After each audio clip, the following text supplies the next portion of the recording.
na yede enen koma me no betwetwe no ye kasa afa onipa fapem sane amekan no edan kura yesi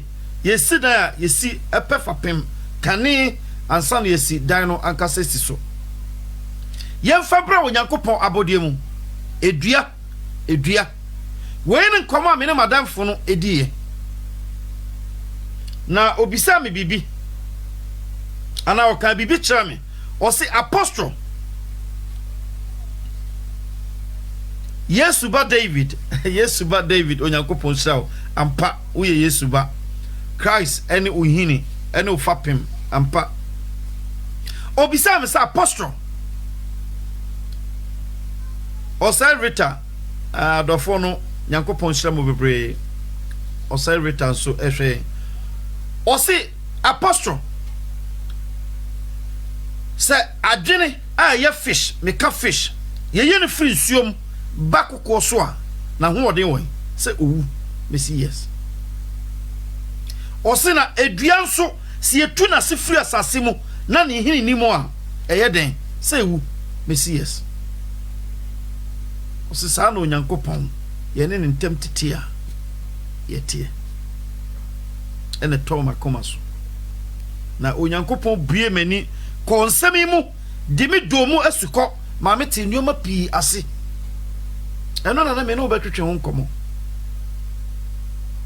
tina msi share video na invite friends na nsema ye beka na emu da ho ebe boa wo kra ebe boa wa adwen ti ase ebe ma wani free na ebe ko ama wo akọ wanim onyankopon hya obi bia waba so a utie Alice Mensa onyankopon onhya afeye hwade say kasa onipa ahoden anaso onipa hini anaso onipa unyina so ne Kristo senia edua ahoden ni hini ehini na hyefam na achenchen wasasim na enya nsuo ne eduane firi asase no munti senia tie biara eduane nya ahoden nyini sana onyankopon bo yen see Christ so me no ba be ko Proverbs chapter number 8 ni akohwe bibi ho yendru ho ye be kwa kokan ni atie ensam a wokan asam ni tini se nyansa kamfo ne ho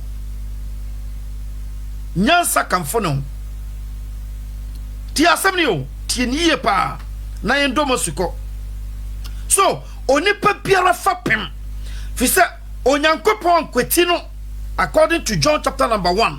onyankopon kweti Kristo aye na asem anye bribiara oyoye oso wonam ne so na yo ade nyina nti ode no aye fapem ama na bodie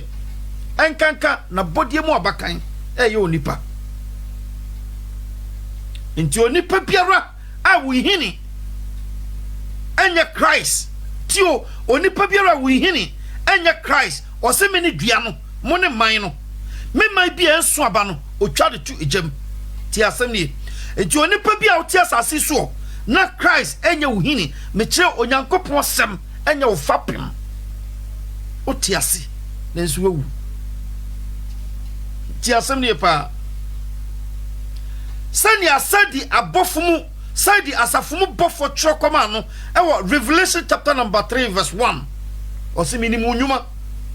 minimu din sa oti ase na nso wu tio minimu din sa oti ase wo yo oti ase fo na nso wu adenti na wawu fi se wo twaw afri dua no ho fi se wo disconnect wo edua ye disconnect ni hini afri asase mu wa ye dua wuye do osi asase no nanso sanse ye disconnect no afri asase no mu a ehini ne ntimi nya eduane emfri asase no mu nti dua no sio nanso ewu sa na emu bebrete sa na sadi asafo no te e asafo wodin edoma chirimuma tio me kade afri hunhuma ba honam mamawo edom achi asafo no mu ba ebufa so koba asafo ye nsenkyerene eye nneoma kese wa asafo no mu bofo bae no ose minimu din sa wo ya asafo sadi asafo a wote ase nanso wogu midwe bo kokko na Kenya won a oba bewuo no edoma mo kofa won aba ama won so aba bewuo no Kenya won muna sorry na mo dache tio so ye mo bebre tiatiasefo asase so ya ye wufo because we disconnecting e dey disconnecting onipa o si onyankopon asem no wapuoi unyansa wo hin tio onyankopon asem ana wapuoi unyansa wo hin weni ade a ayira yen ene ye kwa sorry ye bufa so ye tua tight offering bribiara so for no hyen ye diso nanso ye wuwu ye wodi sa tiasefo nanso ye nsamanfo ye wuwu odi enkra ko hita samado twa temoda osi ahode bia pusuyen na yasoro friye nem on kenya yen na yanyane friye nem ekopem se osoro ai hata we betwam meni udo asuko ene mami no won sa asase so Onyankopon de baaye ode nuoma kakra bi ka woni pa ho se sa nuoma na nya dwuma woni pa wo mu a wowu wo ye dead nyansa nimdie ihumu sa nuoma miensen se nka ho a wo ye dead sa nuoma miensen ne Kristo tie ne ye pa ye wo honhom mu nyansa ane wo honam mu nyansa ye wo honhom mu eni ane wo honam mu eni ye wo honhom mu adwen ane wo honam mu adwen nti na Paul say eso Onyankopon nem say Romans say eso Onyankopon ni say onam kwase asem kaso baji wona wo gidie no nkwa fi say wiase amfa wiase nyansa so anti Nyankopon se wo Nyankopon nyansa mu nti eso nani so obepu wiase nyansafo na wo fa kwase afo aye ne dia ti asem ne pa ti asem ne so no matter who you are baby unim de no nyansa kodru biara ene maame me nsada me nsayem me srew se hyase ne hwehwe onyame asem akiri kwan pre na pe se de ofote chinhwehwe nsuo no sa na chinchi kope Onyankopon asem a very important man eno no wa hoden eno no fapem eno no hini se ni ho a nsuo mfa wo mu do wo batadua no ho de Christ samene dua no mo ne man no na sa man no de obetumi aye obetumi abata dua no na so sanse nsuo mfa wo munti oye dua wuye o se ebetwa wo de wato jama mo wahyew so you can be part of the church no obetumi aye part obetumi akansafo no obetumi de Christ dia to ho so obetumi anante so Kristo ni enka hwe so Onyankopon semani afusane wo mu ansane amfa wo ntirimu sade a wo mogya di afusane wo mu no so Onyankopon asem di afusane e wo nipadua mu a wo ye owufo o ti ase na so wu sane Revelation chapter number 3 o kan tire sade asafo no minimudin sa wo ti ase na so wu ti asem ne pa wo se edua Job e ka asem bi ye be kwa kokan Job ka asem bi o se dua mpo wani da so se ye twa ne so a obefefe edua ni da so ne sen ena me no ba kwa kusua ne ehu edua ni da so enema edua de ne hoto so a wonim se twa ne so a obetumi afefe sa no nipa biara onim se owo nhini a ne nhini ne Kristo nante wate asefo sase so a onso hwe eno ne ma David ahoden ma David timi ka se menam esum ka bi bomu a mensuo bone biara fi se wone me ene wo ho adeta David nimni hini onim na hoden wa hoden ne dai mame a ehu abon wa hoden ne dai a jawa sumo hini a na wonam e pa sofo en kan sam kyerw ne hu wanim ehu bia to so ye kan sam kyerw na ho po ene na ba so because one kasa wonim sa woni hini ehini bia ni o mawo ani da so wo dunsini mu dunsina esi ho ani da so wo ni mu no ebi ni mu edua wani da so sese ni hini achinchan fam na nya nsuo firi mu a se ne tie biara obetumi afefe ye twane so de oni asase na ye flat na nsuo sanse ni hini chinchan asase mu na nya nsuo nti wani da so obetumi afefe biem wani da so ne sen amane kakra bi e ba wa brabom waboto se wona masofo to asofo hwehwe nsankyerene adente waboto fise woni hini se yade a ehini wo hwa ka obenya kokodu atumi akase me na mesum ka bi bomu a ni so boni biara fi so ne me ho wonim se Nyankopon ne uni ho fi so wahwe bibi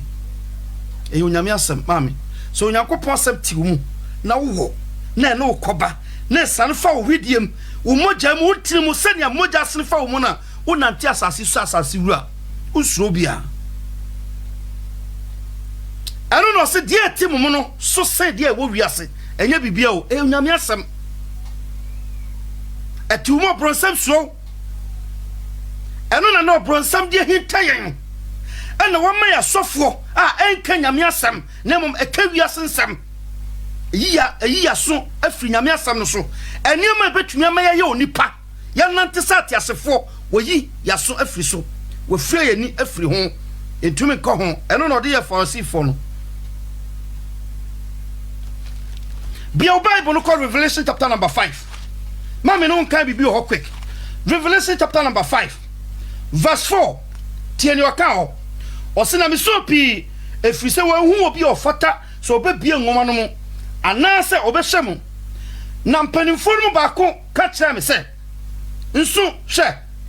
Juda ebusuakuo mu jata no David hini ti hayepa ti akakraye Juda mo ebusuakuo o se Juda ebusuakuo mu jata no David hini no edinkunim se obebie nwoma no na watie nsoano nsono no David hini David ni hini ni root na hoden ni fapem edinkunim ti asem ne pa wodinkunim se obekwa kwate nsoano no ano on sa fe na David wo hini eti na small boy timinya kokoduro tijina se on lion beko eti na small boy tijina se on sisire beko eti na small boy wo mra Israel manyina babuto esi apenie dwan ko wonchi e wo ko no because of Goliath small boy timinya kokoduro o se me David onyankopon na e ba so na David nim ne fapem na David nim de ba bia na hoden free David nim ahoden e banemu e bi e free ti asem ne pa mama when you know your God so onim nyame o ka ho so onim nyame o bo ho ban so onim nyame o bo chidoma akopiere ni ho a usuo ansa na wakwa animu tina penifo so be men sinsuo ansa na ham pa so onim nyankopon a opopo ti asem ne pa when the root is deep there is no reason to fear the wind say biasio na ni hini ado fam akwa asase mu e wo deeper say dua nsuo mframa bi ebebo because onim say ni hini asase mu e bo ne ho ban etim mframa bi ebebo no e bo fa no ho etimi fa no nhwefam na mpo no onim say bo na ebubu ne man no ni hini ni nti obesia fefe tio etuo say Jesus Christ ankasa tunanum tuo ha e Revelation say na onu ni David hini tio nti David kokotia okopa nyina David ye wiase bone nyina bi nanso onyankopon de che no onyankopon friend na damfo adentia na Christ ni hini ma me hwehwe Kristo onyame asem na ntena mu so onyame asem tena mu a onyame asem tena mu a unya favor e onyankopon ni onyankopon do na ohwehwe so be ma na si wiye onyankopon pese utinyi ba kumpo entintofom onyankopon sana bofo ma so ommo ho ban ba bia wo be kobria wo mbra onyame asabti mu okroawo nto so bofo no ka kire Mary se ho krokro ba butu so na de o teso na hoden abekata so no o se ho krokro ba betra mu na de o teso na hoden abekata so adentia fi se na asem no abeda Maryam asem na abeda ne yamti na onyankopon asa na bofo ana ne honhom ama na bekata Mary so ni tumi kata ne so e bon ho ban sa na onipa bia wote asase so onyankopon asem ye Kristo betena wo mu na asem no be hye wakoma mu ma onyankopon honhom butu so na hoden e ka ho ba bibia woko onyu mama ne so you mama ne a ono akasa nyakopon sai bie okwan a wonam so be pie oni mo na mo tutuo nyina so it's very important say dia akoma ye kra ye mu ade nyina behwehwe onyankopon na onyankopon ye fapem na Kristo ankasa time bie na no aka se abawa Mary abawa Kos sister Ama sister Joa mene ne fapem mene ne root e passa kunimdie ya odia ma me no ko Job quick ene ye chebebre me passa me no bosso papa na ma me utinchira ko hwehwe onyankopon a odi wakoma okra wadwen wonim die umu ade nyina akwa kope onyankopon no ankohwehwe onyankopon sansankyerene nti fi se wo hwehwe onyankopon na hu na nsankyerene nya bibia ma o se nsankyerene ni ho matenefo na mum ho ma won a won jindi sa na Bible no kam tio miracles eni ho ana prophecy eni ho ema believers ho ma unbelievers sa wo hwehwe onyankopon na hu na ensankyerene ben na sese obi ahwehwe onyankopon hu no mama enda famu hwe se ube yo Kristo ni akwa sorry efu eye bete mama me saso mafa Christ me kra na magenkwa because Matthew nyame asem aka me koma mama me saso mafa Kristo se me kra na magenkwa efu se abete efu papa tio nem wo declare ho adwie se mabe yo Kristo ni afen wo hye okon na se ti asem ne pa a hona fen wo declare war between you and Satan. Nti afen Satan be dew so your Christo near prove to me. Samre no afen na oba be pusu. Ti asem ne pa. Nti na Peter bo kokko si anyire ho nsua de mfa ho nto asem no suye na sa no totofo no ba yetumi nyansam edi be yiye ho no ne anhwiase e won nsotwem. A very important so Kristo no sua de eye sa untimi kenkan na untimi kura sua pe obi a onim sa na no ye ojama wo o kansem pa me to waso ne tie no utie nsam na fansam ne ye adwuma enhwe ne kekeda bi metie wo hwa me ehume ehuna ehume ne nya hwe kwa be na afa so hume ensam a meka ekọ waso kwa be na afa so tensem no eno ye very important ji onyame asam fatena wo mu na chase sa odi o practice wasam no mu eno na ma honhom no ntam eno ya kwanya obie de ma honhom no obi o sase adwi nyame asem ho anopa awia bebi onam bia na odwe ho asem andro apostle kai asem o kai de ampa wo asem ne ampa esem de adwuma awurade boa me bia na maka esubi a wonim se odi esu no fo wo sa fe aton so bebi onam bia na osre awurade wo sa esu no eno na ma nyankopon kronkron ba wo moa ti no se mum sam nhwehwe kan kwa siwa osena mo adipone fomponim sane amoma mo man ne pa empre ahe eno onyankopon fa won kronkron ma won a obisa no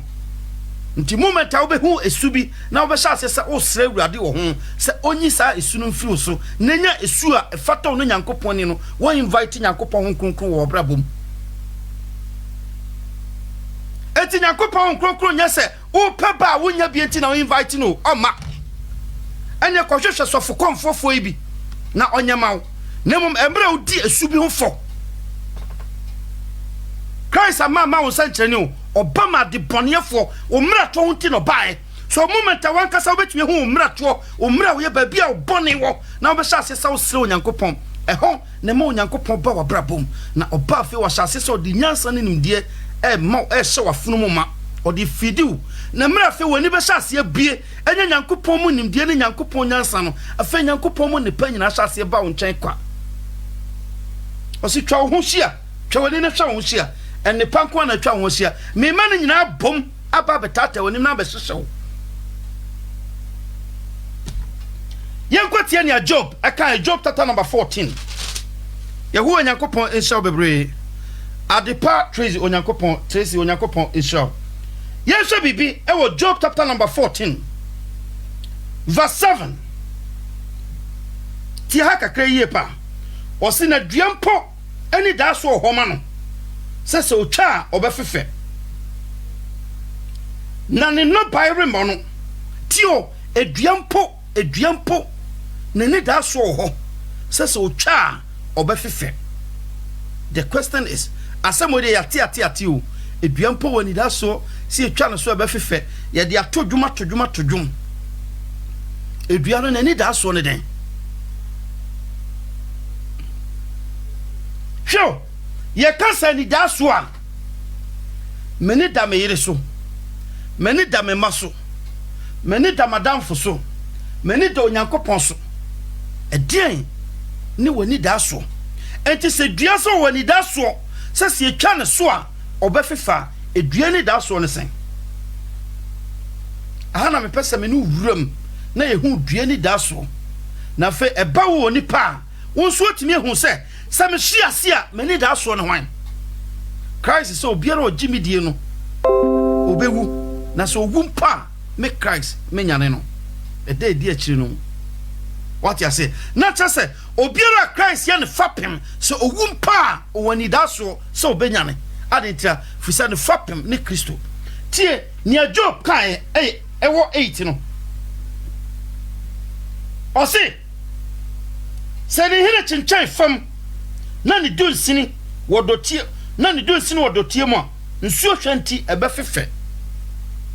o dua ni da so tio dua ne ni da so tio mame kan free 7 na sambra o se dua mpo ani da so ho ma no sese etwa ebefefe na ne no bare mono se ne hine chinchan fam na ne dunsini wodotie mu a esuo hwanti ebefefe tio edua ni da so no se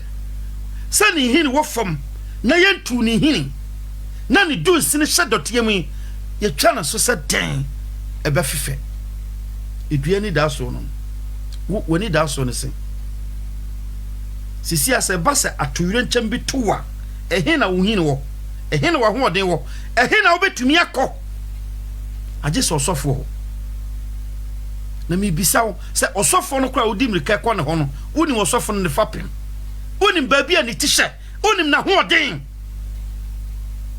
enti ne hia mawo se onipa wankasa wo be make sure se me ne onyankopon e wo connection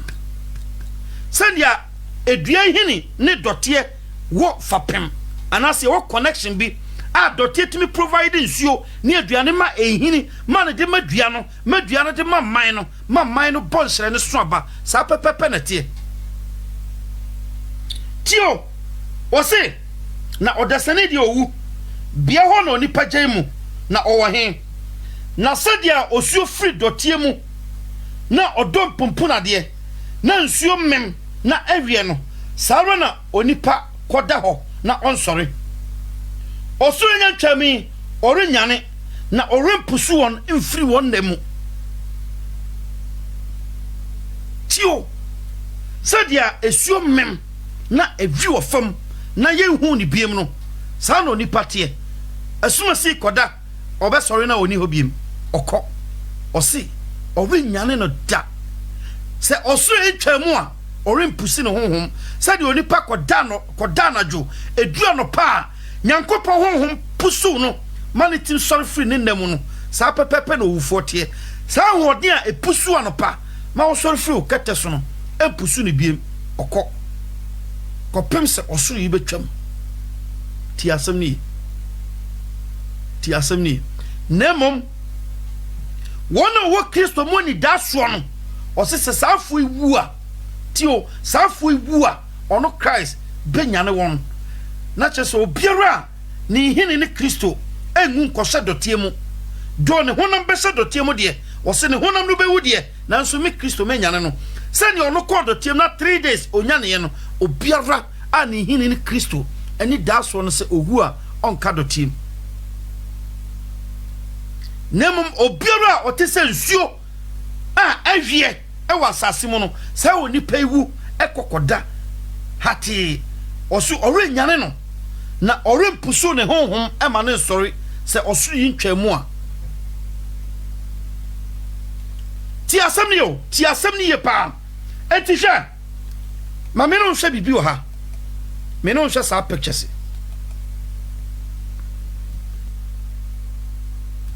me pa cha wo hu adua da hoyi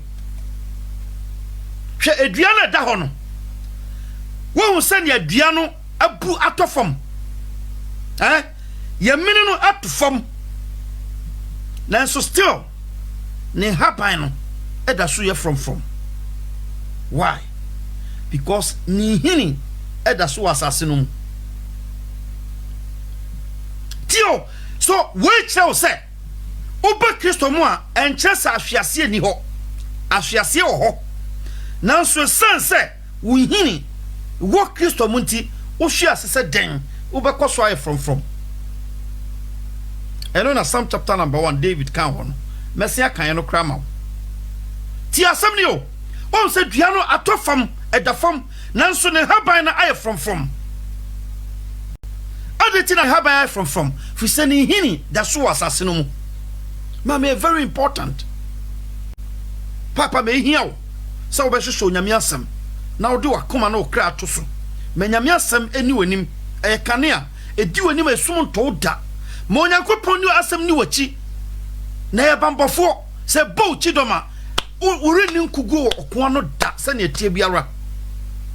onyame bɛko ama ma onyankopɔn asɛm ɛmbɔ wo nase ɛnyɛ sɛ sabi ompaboa ana socks a ɛhyɛw wo nan watiri da ɛbɛyɛ wo nan kanea ma onyankopɔn asɛm tena w'adwenem na ma honhom mu ani na honhom adwenem ntiaseɛ na ma watimi adwe onyankopɔn asɛm anopa awia anwumre anadwo wo mpa so na woda waso dae pa na wonya adwempa na watimi adɔ yonko sɛ wo ho na watena asase so ni papa na wantena so ni pa bɔneni na de nyamsoma kata wani na bɔne akɛse na wodie wo edua no da fam nanso sɛ ne hini wo asase no munti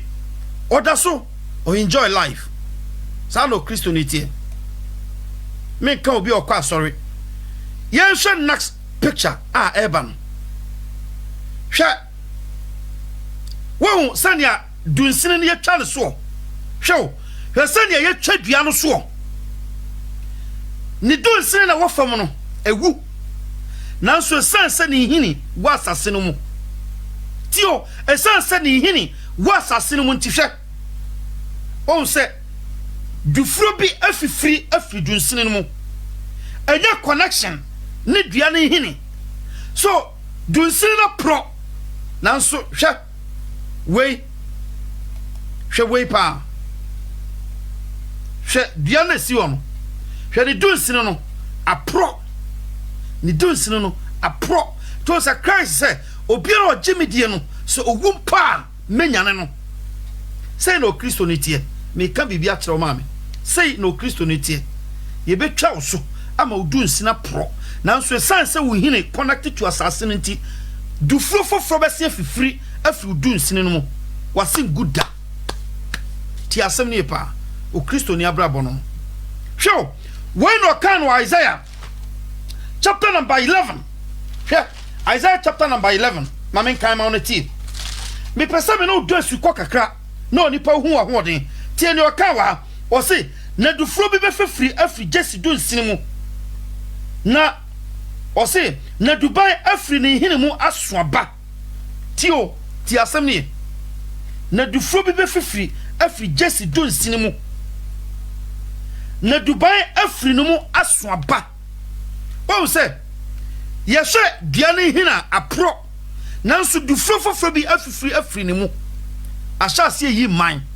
ɛbɔ nhyerɛne ɛsoaba ama ogufo na kotwa de akoma odifo na di ɛmfaso abane so tio so onyankopɔn ba ene so oba bebu aten a dua biara oso abasa no ɛmfa wo no sɛ ne dunsine na pro so far as dufuro na fifiri ɛwɔ dunsine no mu na ɛso aba no kyerɛ wo sɛ dunsine na si wo no na si hokwa na ne hini da so asase no mu ti mfaso wo ne so ti asɛm ne ti ni pa me no kɔ ba bi ene so onipa biara wo ti asase so na wo hini sha asase mu no sei na tie se otwa wo so mpa wo ba fefe se wo hye ase a wo ba sɔre se ne tie biara wo renka fam wana ne ni din komo Job beye mobɔ wasetena mu Job beye nipa mu sankwas sananke ye kapa de anka nipa mam ye kan wona wo ye mobɔ se oni pa ye mobɔ ne mfa ne nya hwe abrabom sa standard na Job druye ye mfa ne nya hwe Job firi nipa yem fisi Job ye twa ne dunsin ye twa ne so Satan flatten no ama one ho one asase nyina ye pe oguna ni ma so onipa mam ye fa na nya hwe ne namfofo apono ne mapono ne fiefo nyina apono ne mawa wo se me mawa a me toma wondie mpo me sra wo mo ana esre me ya limite no afri nipam ti asem ne pa nanso say Job na ne hini was asase still na ni da so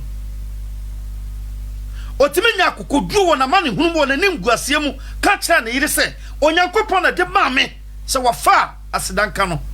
emra me ba wiase na dagyamu no de me baaye se me sia kɔ ne sa enya hwi wan peda se obeka satie nyankopon fi se na onim se adekye ho na onyankopon ya adwuma wa adekye mu na adekye mu biara oya ade foforo ti asem ni nti se ne na anya yi a bia na nyankopon wo ne pa bi otena Job ni mo nyankopon ti asem ni yo mame me se obiara ni hini ni Kristo wani daso na ni daso mpepa da sane tie biara hwedue si ho sane esi apro sane adunsinu no apro nanso still esan ni hini e wo fam nti hwe duamono na fifrefiri ni mu no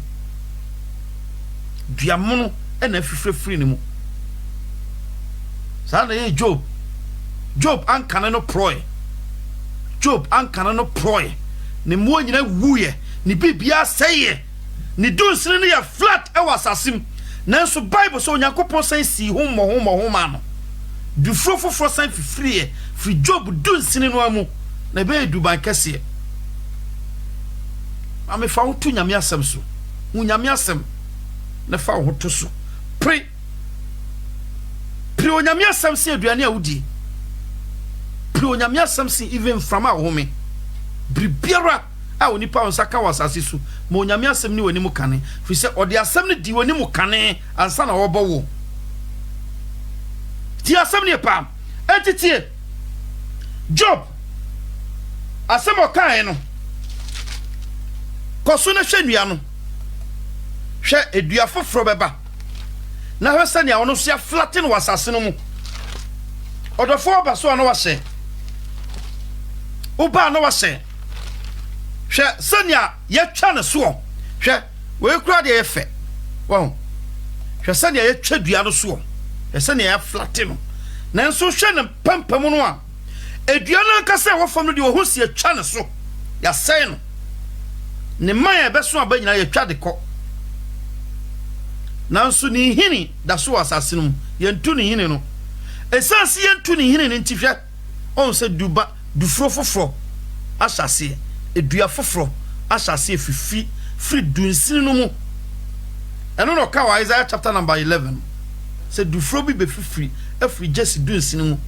na duban afri ni hini no mu aso aba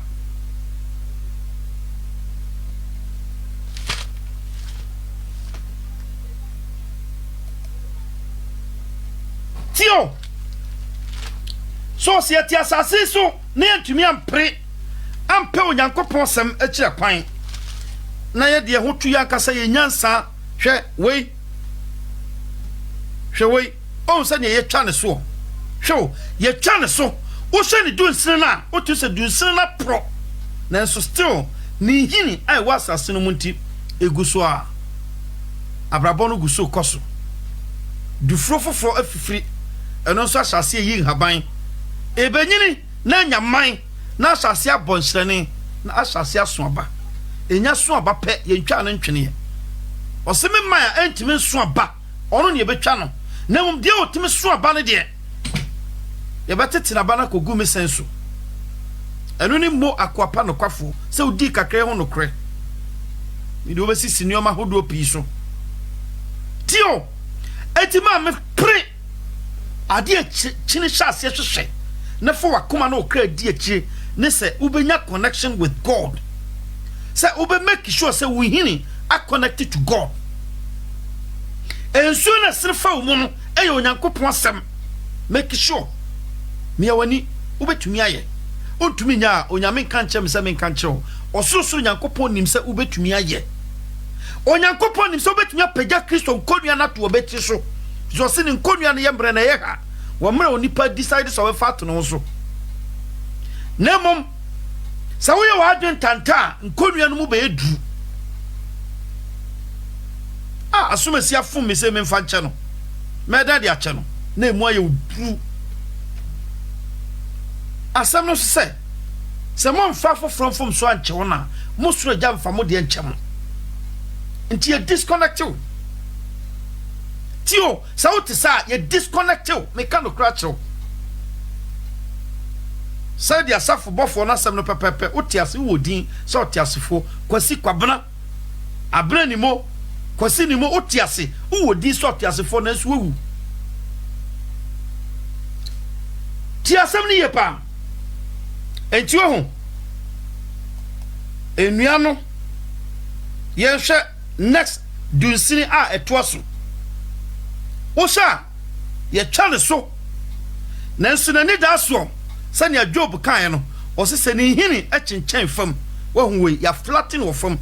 ya flatte dua no nanso se ni hini chenchen wa asase no na enante kwa asase no nti still asase no provide ma no esanse asase no provide ma nti atimi ahase amadu frofofo asase fifiri hwe we so o se ye twa ne so ye yini man ni nyina togu ne haban nyina ye twa firi ne so nanso esanse ni hini wa asase no nti hwe asan fifi o se haban foforo asase eyiyi eba benyina kosoro na nyaman ahodo na asase safe eso aba hwedua esi o we kwa de areho hwe sania ne hini no dunsino no apro asay nanso hwe edua foforo fifiri ni mu hwe man a ekura no efiri na se kosoro nyina yiyi man do ne man no bia wu e man na wu ni nyina ebetwa togu hwe we ye twa ne so nanso still o provide aduane tio ye twa ne so nanso still o provide we emre obi be kwa kotie di ade onyankopon hwehwe no we na ye onipa tio se onipa be ye onipa ma onipa onyankopon bon se ye onipa ma onipa oba onyankopon bon se ye oba ma obema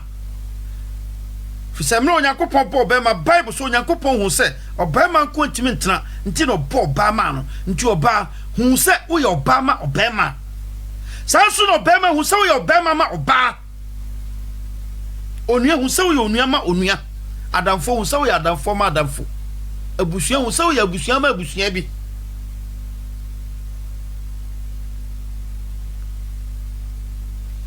yes Job chapter number 8 o kan sem bi ho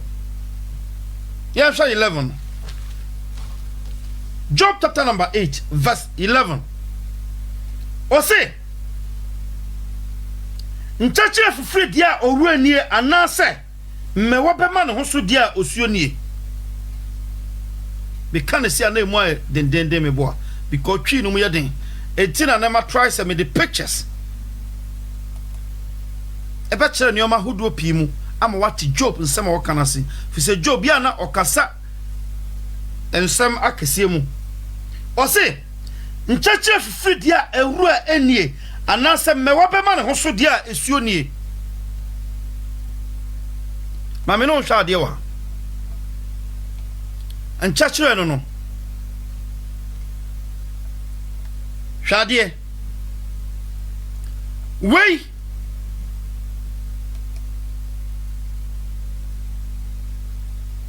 Sausha weye nchechre na sa endue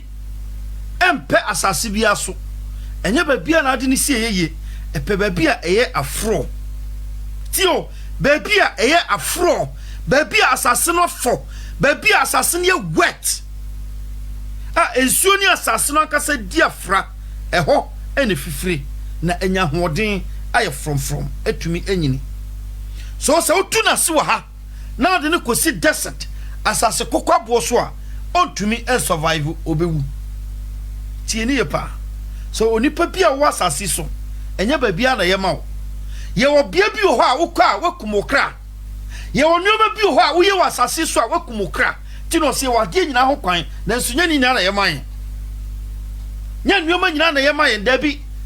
hwo eti Job ebisa se nchachire fifiri dia owura anie anase me wo betumi ama ne ho so wo dia nsuo nie no se okopie nia nsuo nie a obewu ti asem ne pa okopie nia nsuo nie a obewu kwan bia so obewu fisenya ne gina bre no na se ehia mawo se onipa wo hu gina bre ne onyankopon bo ne opese wo gina ne opese wo kro ne opese wo die ne opese wo ka eso hu sa ne ma no eyenimdie ni nyansa yenya fi onyankopon what you say so adesua me no sua ne nei e pesa wo te ho ase woni ma hodo pi mu hwe wahu wei aya nchachre na wo hwe bia ya na fifiri a on se wei afifiri e wa from hwe bia e wo no afifiri wa from e ho na ye ni ginabre se onya sa ginabre gina sa ne tie biara ni wura be from the so pro Psalm chapter number 1 e ho e na wei nso abepie Psalm chapter number 1 tie ni okai o se nsra na odipa a wonante abonefo agina mu na o gina abonefo kwan so na onante ofeudi na ontra feudi fo trabra na mom na neji ewurade mra ho na odwene ho awiane anadwo otise dua a esi subonten ho eso na ba woni brem na ha rempo na dia wo ye nyina ba wie yie na obonefo de ontisa tio na obonefo de ontisa ose onipa wo ye den na nika awurade mra ho wanka so onipa otwa taita na okwa sorry Sunday da bi onipa na nika awurade mra ho na odwe ho anopa awiane anadwo ose sai onipa iti se dua a esi nsuo ho a ne hine no connected to ensuo ne asase adi afra ose na haban repoda ebe so abade bia woni brem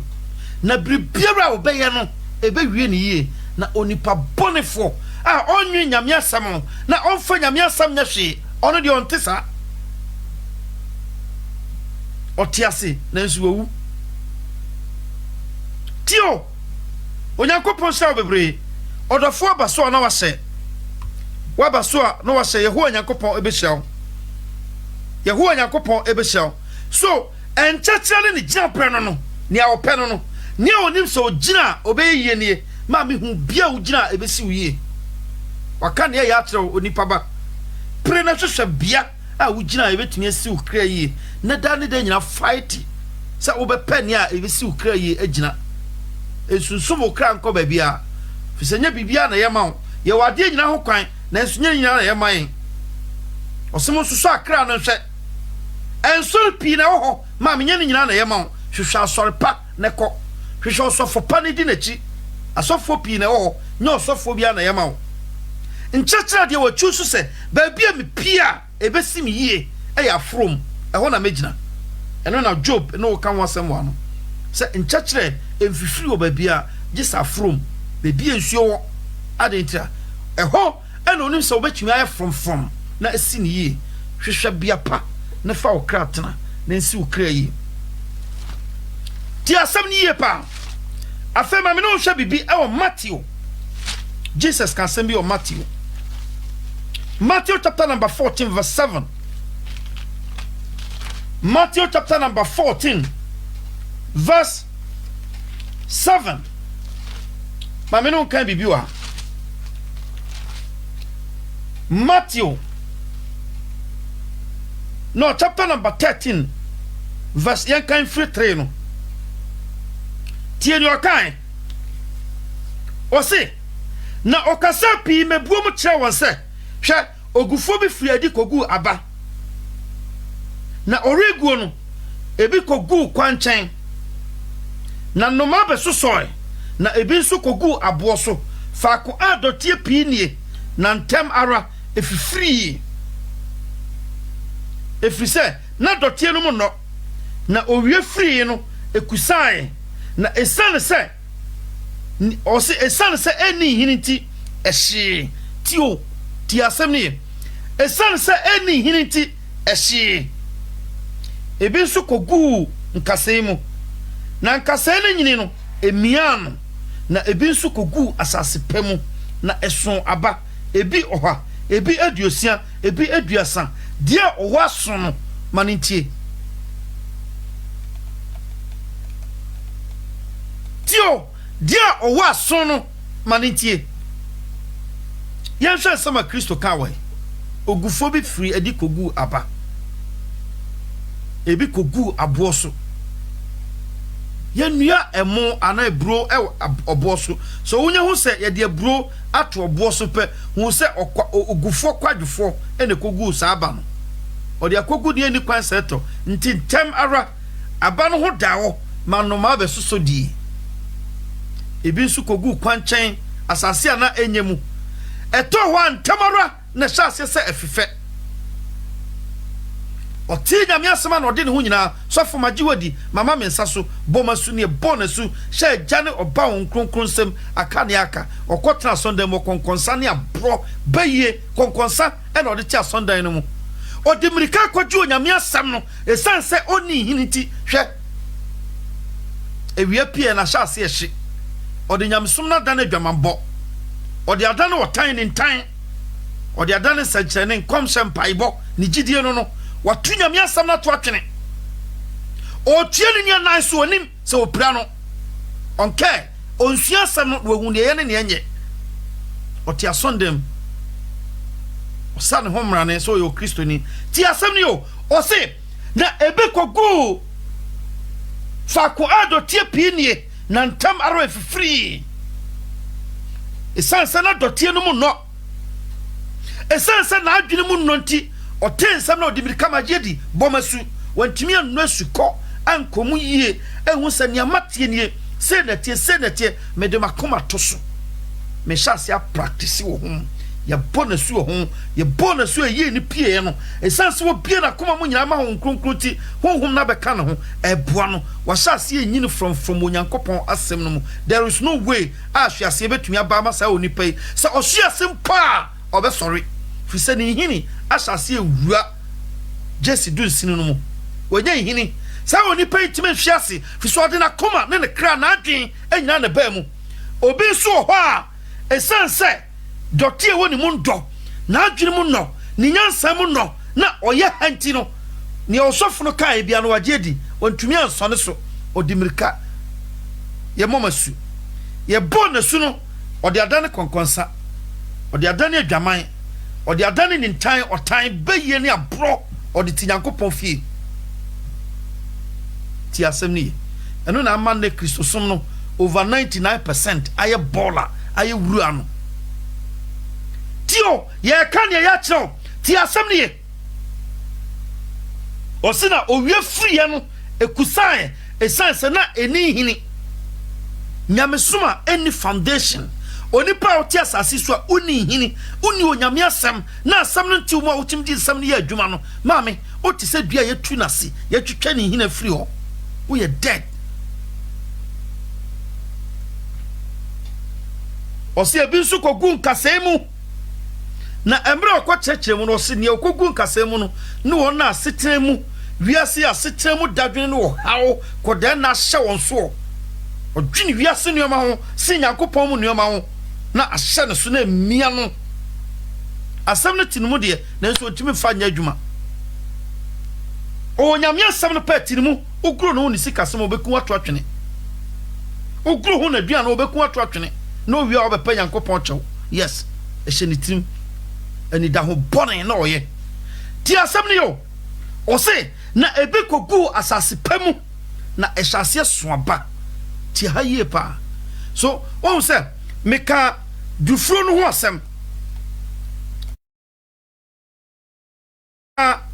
dufro no ho asem sorry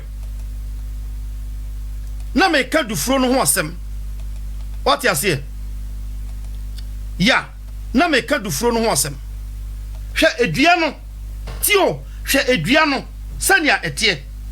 won se ni dunsini no ewu nanso sanse ewo hini ewo famti anya hoden ahyase asan afifiri biem se we eye mango a hyase abenya man abonhyene na hyase asoaba etitie o se de kogu asase pamu no hyase asoaba ebi oha ebi aduosia ebi aduasa dia o waso no manintie na sa enkomoy na eye Christ ne nasuafo ne judafo asofo ene di sa enkomoy sa nyoma ya na very important usua onyame asema ya very important se usua Kristo ngoma no a ya ebribia hyase na hwehwe bre a Kristo kasae ehe no kasae hina no kasa kye won ede ensu no gina kasae eno na ya disua ti asem ne pa nya se fa Bible na okan na okoda bi onti ase da hwa ha kakrai na Kristo ne asuafo no ene Farisifo no ena nya nkomo na sansem ya kasa de na Christ ekasa atre Farisifo no tio na one Farisifo no ena ekasa won na okasa kye won enti amra okasa siwa hai ena ba na baten no osene na suafo no ba na nchen bese ne se ade na okasa kye won mebuomi na obua won se modie ode amamo se munhunu osoro ahiniemu ahintasem na won de won fama won na obiara a owo no obema no na wonyana moroso na obiara a onie no de wo mpo obeji no nsem yenti na mekasa kye won mebuomu efise ohunu de nanso ohunu mu otedie nanso ontiase wo mu na Isaiah adisem no abamu se tie de mote na morentiase ne hunu so de mo behunu na morehunu mu efise omayi akoma aprim ti haye pa osesa oti onyame asama aprim akoma tio ose efise omayi akoma aprim na won asum ayedu na wakata kata won ani na wamfa won ani ehunu na wamfa won aso ante na wamma won ho kwan ose na wamfa won akoma antiase na wamma won ho kwan na mansa wade ade na modie nhyira ne moni a ehunu ne maso a etie no kura me se mo se adefo no titifo no piipe se anka ohunu dia mu hunu nanso na ote dia moti nanso ohunu na wanti Yehowa Nyankopon hyira obi bia wabaso tio asuafo no kobisa no Rabbi odentina woni Farisifo asofo mpanimfo aba wo nchen na obedi nkomo na kasa bebuom na no on kasa yi asofo mpanimfo ti haye pa afi na me pesa me ma oti asese it's not about being a man of God what you say na ya sisa bodi nyina bi di ago atoso archbishop bishop apostle prophet evangelist eno nka hye anase asuma se de bi oti asondem enka hye da bi sure Farisifo asofo mpanimfo ena abo won ho no aba Kristo anim ombedru ye no ensem obisa ye nyina Christ ampe so no won be kasa ewo no kremu ewo kasa emuda ho mu sorry nya no kremu asem na meka nemu ono won ankasa nsem emuda ho nemu o hyase di mebuo hyase kyerkyere won se ogufo bi kogu aba ebi kogu aboso enoma be suso die ebi su kogu fakwado tienie ntamare fifrie esansana ni hini ni fam na ehye ebi su kogu nkasemu na nkasenu miano ebi su kogu asasepam na hyase soaba Farisifo na dwimu ye won kasenene wantene ya Kristo kan ye nase ode areho koe ena suafo no ba Kristo nchen master na de chi na woni asofo mpanimfo edi nkomo na wanka asama won beti ase na won won kasa won mebuom yi ana ose momo de ode amam se munhunu osuro ayintasem no na yenum de onfa ma won fi se won na won obema won bi aka ho ama na doso na won na wonie no kakra won po ba jefri won sem efise weenum o wani di hu ade nanso won hu o waso a odi tie nanso won tie ase wo mu na Isaiah di sem na bam fiso man yakoma prim tio wakata kata wonani na wamfa wonani ehu ade wasisi wonaso na wamfa ntiasem na wabe wonakoma wopone mu oma wono kwan na Kristo timi asakira won ontumi ma ne ho kwan so Onyankopon asem no nsakira no oso yo Kristo ni na nso ontumi fa Christ nsem nya adwuma odi wiase nsem na ya adwuma nti o Kristo ni a wo ye no ase ne sen tio o Kristo ni na wo ye no na se kire ne den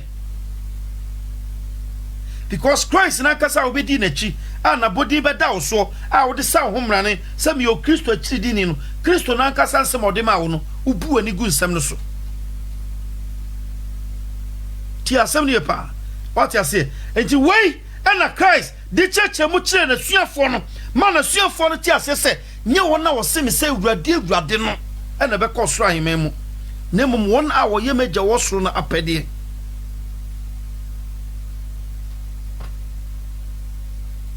ti asem ni pa hwɛ Matthew 7:24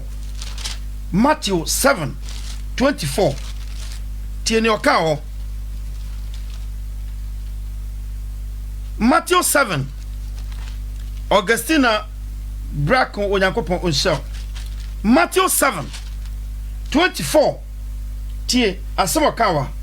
ɔse enti obiara a ɔte nsɛm na ɔyɛ no mede ne batoto ɔbadwemba a ɔto naban ɔbotan so no ho osuo kɛse tɔe na osuo yiri na mframa boy na bebɔ na aban no na anhwiase efrisɛ ɔto ne fapem ɔbotan so na obiara ɔte nsɛm na ɔnyɛ no mede ne batoto ɔbakwasia a ɔto naban anwea so no na osuo kɛse tɔe na nsuo yiri na mframa boy na bebɔ na aban no ne bubu no pasa tio we ni nyansa a Kristo no kan wasem o se obiara a ɔte nsɛm no na ɔde nsɛm no yɛ adwuma ɔno ne yɛde ne batoto ɔbadwemba ho na de ɔte asɛm no kɔtena sondan mu me yɛ kan nsɛm pa kyerɛ no obeduru fie a ne yɛ kan nyina ne ru afiri ɔso ɔde ne batoto ɔbakwasia a osi ne dan si anwea mu wɔ no nsuo tɔe a ɛbɛbɔ no ntemara wa ne dwiri guye oni hini otise dua ye tutu nase enche bim na da fam fi se ne hini enkwa asase no mu na mom dua biara ne hini adɔ na kwa asase no na kyenkyen wa asase no no eno na Job kan no o se dunsine ne da so no se ne hini kyenkyen asase no mu a na ne dunsine odotie mu a esuo hwanti ebese afefa bio ti asem ne pa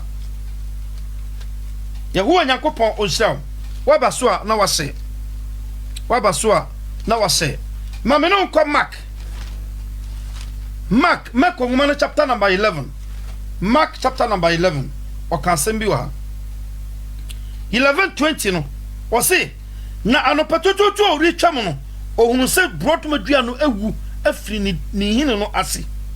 na Petro kaye na o se no se Rabbi hwe broduma a wodome no awu ti haye pa se Onyankopon disconnect wa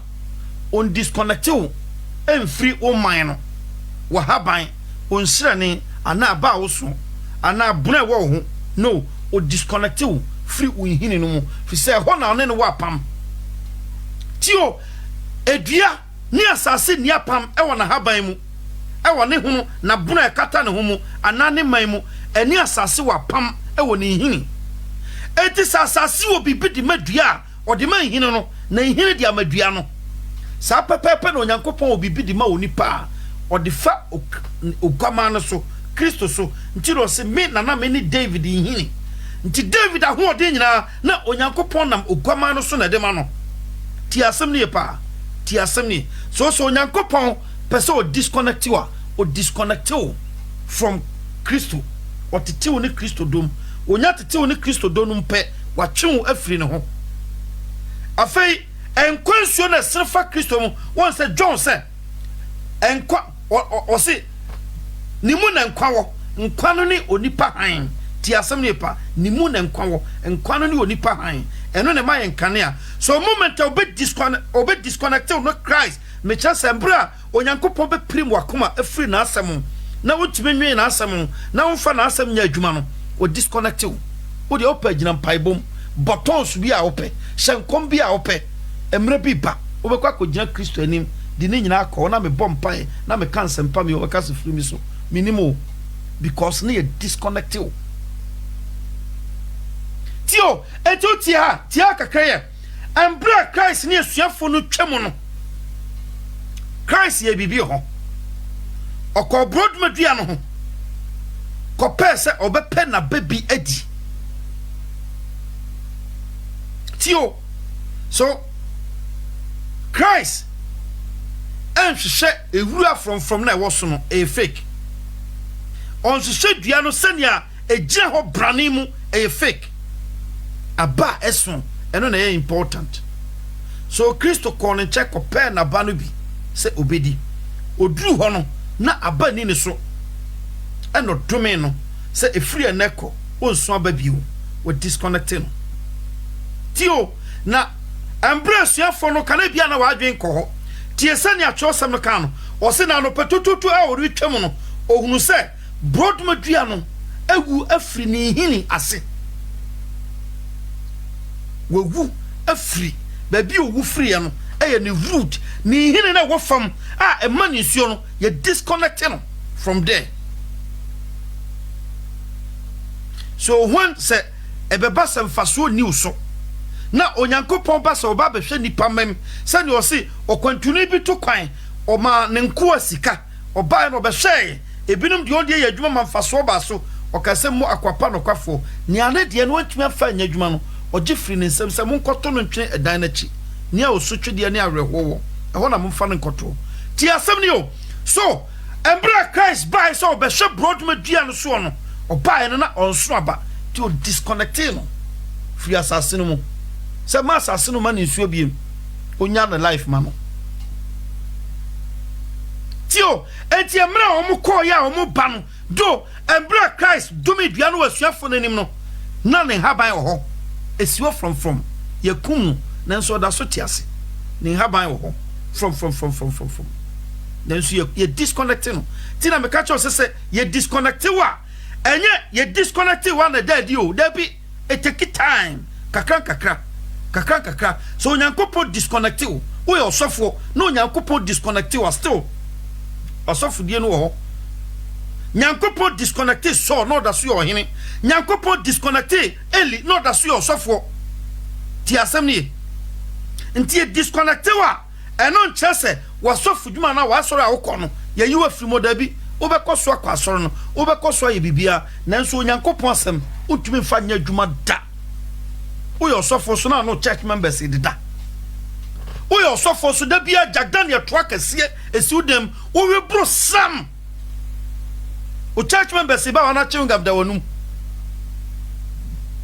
na wa bro se obeda sua nyame asem na mpo sua obeda atiase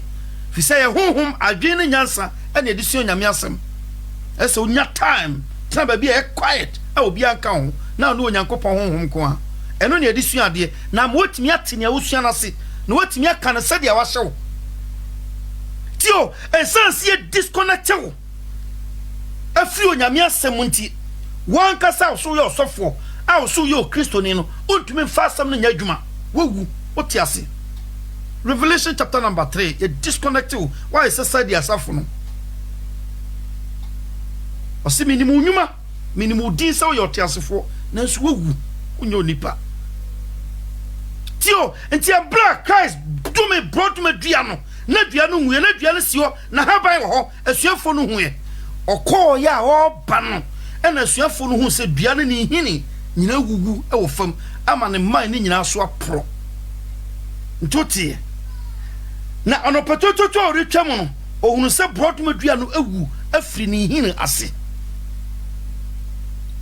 mami ene kokobwa nyankopon kronkron se memfa mawo ene se mprim wakoma wote ekoka Isaiah chapter number 11 1 kono o si efuse oman akoma prim oman ya prim wona koma tio wa prim wona koma afiri onyame asɛm ne sent onyankopɔn so a disconnect wo afiri na asɛm sent na asɛm biem empo sa wote a wontumi nte ase eti wote ase nanso wawu onyame asɛm na wapoi unyansa wo eno na Kristo so obiara a wote na ɔde yɛ adwuma no yɛ ɔbadwemba na obiara a wote na wontumi fa nyɛ adwuma no ɔyɛ ɔbakwasia osini dan osini wanwem emre bi bansuo be dwiri ne dan nagu na wo nkrofo pass asepaso si dan no mpoano na onam anwemu na odwedwi kosi udan wo hwa wo dan no benya nyina so dabi tio enti so nyankopɔn disconnected wa sania Christ disconnected broadmedua no free ni hina se no sa pepepe no disconnected na broadmedua ka sensem bebre wo ho maka me se ti ho kakra ye be petam ne ya hyase asua ehon nneoma fisi hwe edin tro no mu a emra Adam ne yiri bodwaman sa na meka no because obiara punyame asem no nyankopɔn fom wo bodwaman men ka dwaman so ba no ba mada won bra opunyame asem na okofa Satan no masem ye adwuma no ofre ne boni mu no ede na oye dua na ni boss kanen na e broadmedua na ye from na haban e no kotikata ne ho the same broadmedua no onipa nam ne so abone baaye no eno na onipa nam ne so ankwa baaye no odome sa adua no dome no firi nase e ma ne hini nyina poi e wo fom ti asem ni entima me mo ni na ho na hyase ye pre onyame asem fight na pre onyame asem sane tie biara pre onyame asem woni makenka dane da ka onyame asem no sua asem no dome suko pemri ma nyame asem na sua nyame asem bompae eye sua nyame asem mo wo sua nyame asem na wo bompae ompae no kra ndoso fisa wo sua asem na aduru ba bia ompae ntimi ndoso biem fisa asem na ti wo mu no edi adanse wo mu eni nyankopon honhom kasa enti on kasa pi enti na Paul se ye kra se de be bompae se ne fota ne anim nanso honhom na nkasa otie mu esa onyame asem ti ono ade opɛ a eni ka be di mai fisa onim die nyankopon pɛ e wa tene fom simple mami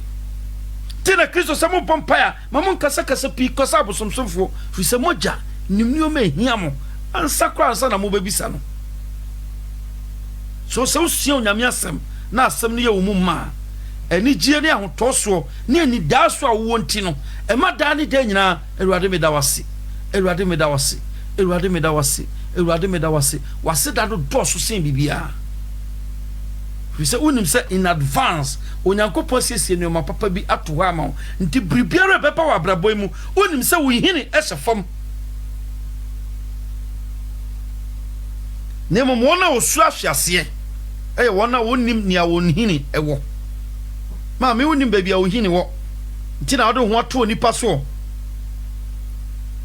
wonim nia wohini hye nti na wode ho ato osofo so de no osofo betimi ayama dodo sen no osofo betimi ayama nia wohini ni osofo nsem e wonyankopon nsem fa wakoma no kra to onyankopon so na ebesi wuyi ti asem ni ye pa ma me no tutumirika na yenko kai bibi ewo Proverbs chapter number 8 Proverbs chapter number 8 adofo mabaso nyina onyankopon enhira obibia onyankopon enhira obibia wabaso na wase na wama obi so anya bi atie Proverbs chapter number 8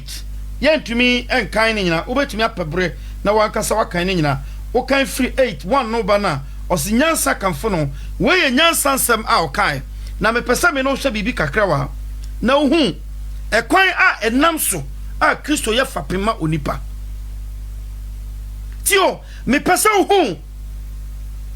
okwan a enam so a ebema Kristo be ye fapema wo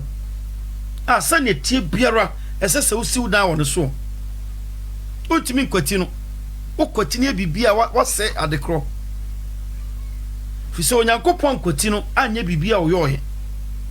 na tie hai ose odimesi ho fritetentre de frifitiase ansana sase reba tio ɔde me si hɔ firi tetentre de firi mfitiaseɛ ansa na asase a wo ti so yi eba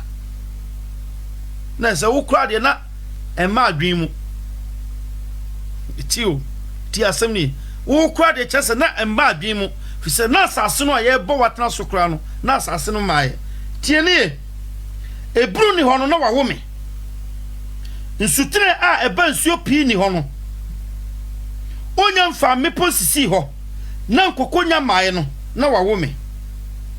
onya nye asase ni wuram ni ewiase mfuturo no onsiesie osoro na me wo hɔ bere a otwa ebunu ani kontonkron no ɔde mununkum sensan osoro pintin na ebunu ani nsuo pai dendenden no otwa epohye na nsuo antumi antra na ɔde asase fapem to hɔ no na me wɔ ne nkyɛn sɛ ne dwomfo pani ti asɛm ni na me wɔ ne nkyɛn sɛ ne dwomfo pani na me yɛ nadɔdeɛ daadaa na m'ani gye wɔ n'anim abere nyinaa na m'ani gye wɔ ne wiase asase so na m'ani ka wɔ nipa mam afei ma montie me nhyira ne wɔn a ɔdi m'akwan soɔ nyansa onyame asɛm ɛna ɛkasa wɔ ha yi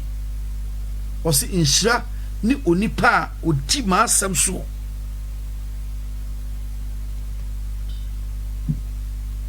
nhyira ne onipa a ɔdi m'asɛm soɔ na ɔhyɛ maboboa no apono soɔ maboboa no apongua soɔ na deɛ ɔhunu me no hunu nkwa na onya awurade hɔ ani sɔw na deɛ ɔfom me no di ne kra aboro na wɔn a wɔtaa me nyinaa do owuo asɛm na ba na wie tio ɔse deɛ ɔhunu me no wɔhunu nkwa obi a ɔhunu nyame asɛm nti na ɔse sɛ muhu asɛm no a asɛm no bɛyɛ mo nokwafoɔ which is nokware no sɛ muhu nokora no a nokora no abɛyɛ mo adekyeɛ enti tie ɔse deɛ ɔhunu me no wɔhunu nkwa na onya awurade hɔ ani sɔ ɔnsɔ ɔse dodoɔ na betwa ba manim yɛde udi hyɛnkɔm yɛde udi obɛka sɛ mo firim so mo anya deɛ a ɛsɔ megya ani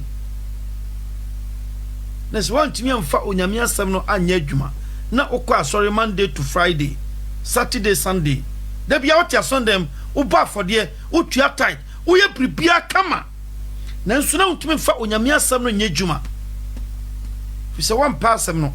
na wɔkɔnkora andɔ ɔsɔfo pichi na woda woyɛ amete a meka sɛ obi bu afu na no wakasa dadaada sa wakyɛ o ma memfiri so nkɔpɛ me fufuo bi ni yes fufuo no deɛ obedi ba yɛn kae sɛ ɔse nya pa no nko so na onipa na mbɛtena se ɔse deɛ ɔhunu me no wɔhunu nkwa na wɔnya awurade hɔ ani sɔ na sɛ saa nipa wɔ atemu ni hɔ ma no wɔdi pem automatically ɔkɔ heaven saa na mɛka no heaven deɛ obi ankɔ hɔ saa na mɛka no saa na enim no nti na mɛka no saa sɛ ɔkɔ heaven dabi heaven na mɛka no ɔkɔhinta Kristo mu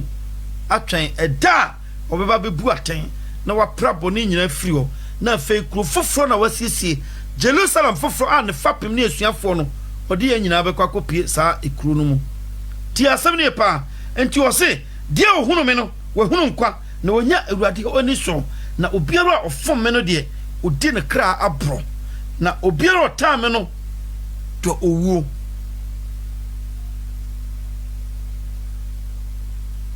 ti asɛm ne pa so sɛ me ne obu Nyankopɔn asɛm animtia na yɛmfa onyame asɛm anya hwee na mmom yɛankasa deɛ adwene ne anim deɛ sɛ yɛsom Onyankopɔn na yɛkɔba na yɛde wiase na frɛ nyamesom no mu na yɛdi ɛbɔne na yɛkɔba twitwa nkurɔfoɔ no nti di bɔne akɛse yɛkɔba ama me yɛbɔ yɛn kra aboro according to Christ yɛbɔ yɛ kra aboro ɛna sɛ yɛpo nyame asɛm no a ɛno na kyerɛ dɔ a yɛdɔ owuo na sɛ yɛtutu yɛn hini afiri asase no mu yɛyɛ sɛ brodoma na ɔdome no no yɛyɛ sɛ sɛdeɛ asafo no yɛte ase wɔ din na nso yɛwuwu firi sɛ wadome yɛn tio fi se wadom ya madan kwa matemu sa due na Jesus ka kire Pharisee fo no munue no waka bi a kire edue de no mo twen otutu ye hini efra asase no mu ye ni hini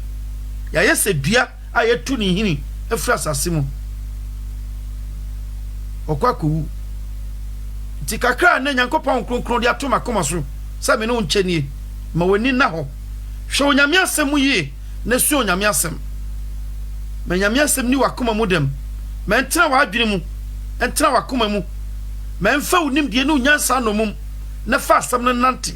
presa abreni abri nyinara wo be hwe nyame asem mu na wama nsam na aso woni utie Psalm chapter number 1 na utie se na David kan no a osin shirane onipa a onante abonefo agina mu na onyina ne bonefo akwan so na ontra feudi fo trabia na mom na nigi ewurade mra ho tio na mom na nigi ewurade mra ho na odwene ho awia ne anadwo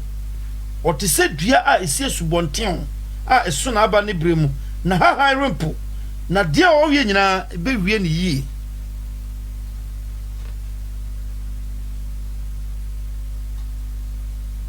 me woni ka ewurade asem na obejo me woni ka yawe ensem pre na panisam no osi nhyira no won aten ne ho kom ne sukom di won tio nhyira no won aten ne ho kom ne sukom di won won na obemo won ame sa opesa o me wo hunhum mu opesa won kronkron me wo no nyame ho de mewa me nyame asem hia wo dwen na asem anopa awia ne anadwo senya David kanono oso obiara na nika awurade mra ho na odwen ho awia ne anadwo no sa oni peti se dua a esi subonten ho na haban po eso na aba oni brem bibiara a oye no ebewie ne yie ye ho Yakopon onhyiraw na ontene ni mawo aha ne yade ubesie na Natena radio so na wotin sempa nyina sa na streaming live e wo Facebook Natena TV ye channel no so wo YouTube Natena TV yesramo ya na mo subscribe amai anso mo ba mo comment no ne likes no na mama na ba na mo share se na fofo so benya bi etie fi se wie mre mo wasoman wate egu mantene so sie model ro kire enka ne ye nkire onipa oti onyame asem emprim wakoma fa bi sie wakoma mu wadwenem ukotodwem ne fananti ne beboa ebe ye ochem amawo ebe ye kanea amawo ebe ye adwen nyansa ne humu amawo na braboy mu obese dua a osie subonten ho wahaba mpoda na obeso aba woni brem na bribiara wo ye no ye ho Nyankopɔn din mu ebe wie wie onyame hyew mfiri ene enkopem wiase ewieye ene aha ena yede mu besie montemi nkabie ma apostle na nantwini Nyankopɔn ya doma Saturday coming yebesan ehia ofia yebesan de nkyerɛkyerɛ no bi aba ye ho Nyankopɔn ehia obi bi a wo ba so a wo ne embedi dwuman obi a man bawdin anche obi ano menchi akese pa enkoma mu nyina mo mabai stop there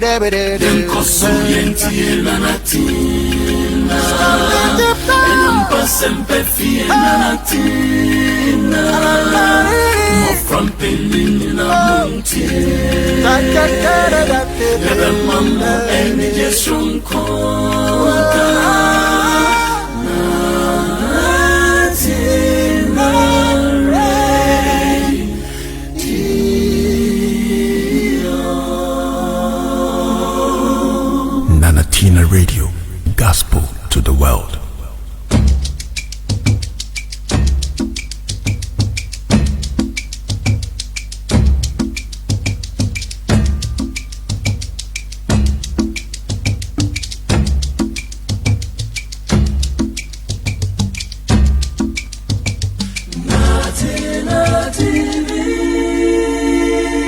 Natena TV, gospel to the world.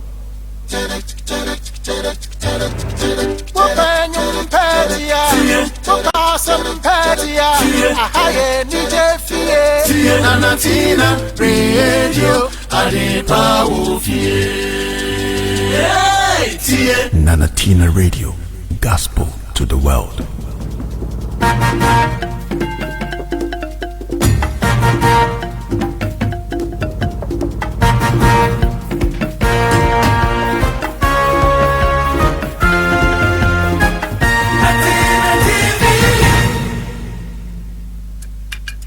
Stop dead every day. Consulenti la mattina. Stop sempre fie la mattina.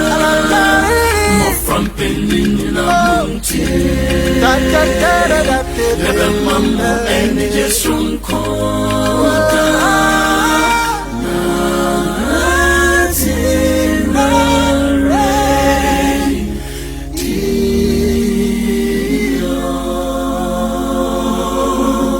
Nanatina Radio, gospel to the Nanatina world. Radio, the gospel to the world. Stop dead every day.